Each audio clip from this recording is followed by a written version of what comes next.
بسم اللہ الرحمن الرحیم۔ السلام علیکم ورحمۃ اللہ وبرکاتہ۔ غصہ، ضد اور ہٹ درمی نسلوں کی تباہی کا باعث بنی اور آج وہ خون کا عنصر ہوتا رہا۔ جی ناظرین، میں Abdul Wahab, motivational speaker, trainer, calligrapher and consultant, اور آپ دیکھ رہے ہیں عبدالوہاب ٹرینر یوٹیوب چینل۔ آج کا ہمارا ٹاپک ضد۔ ضد اچھی چیز ہے یا بری؟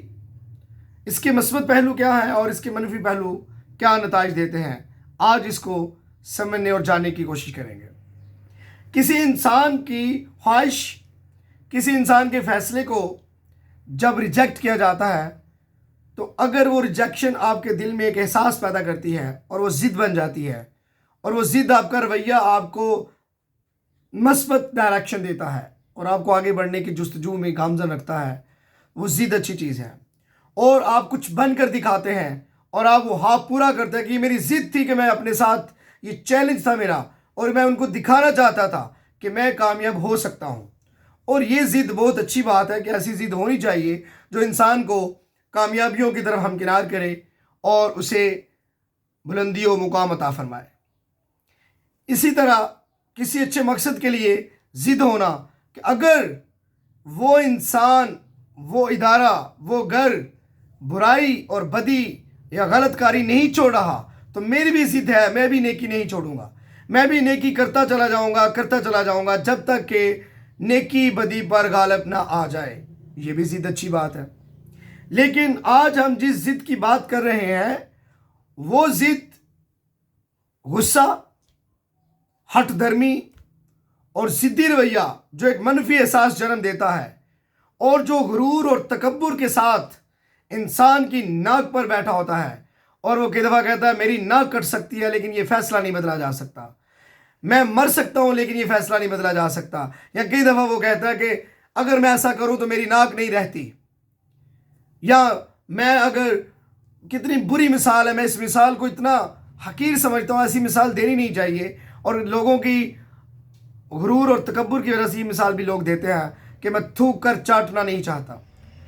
یہ وہ ساری باتیں جو انسان کے اندر غرور، تکبر اور غصہ اور ضد اور ہٹ درمی کو جنم دیتی ہے، جس سے نہ صرف گھر تباہ ہوتے ہیں، معاشرتی اور معاشی زندگی تباہ ہو جاتی ہے، دو میاں بیوی کے میں جھگڑا، اختلاف جنم لیتے ہوئے طلاق کی طرف، اور اس کی وجہ سے نئی نسلوں اور بچوں کی زندگی تباہ ہوتی ہے، اور اداروں میں جب ضد آ جاتی ہے تو ادارے بھی تباہی اور بربادی کا باعث بنتے ہیں۔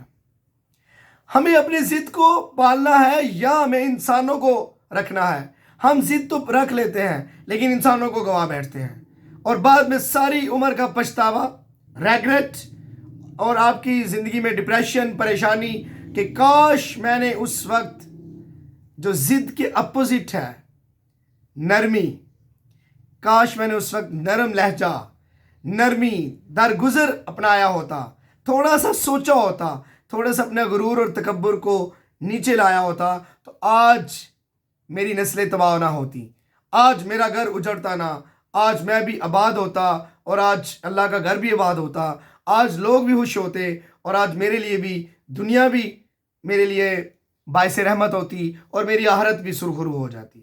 لیکن نہ جانے کیوں آج کے دور میں عدم برداشت غصہ ضد کو جنم دیتا ہے، اور ضد گھروں کے گھر تباہ کروا رہی ہے۔ جی ناظرین، میں یہی چاہوں گا کہ اپنی ضدی رویوں کو خدا را چھوڑ دیجئے۔ یہ زندگی مختصر ہے اور اللہ نے انسان کو خوش شکل اور خوش گفتار، خوش اخلاق بنایا ہے۔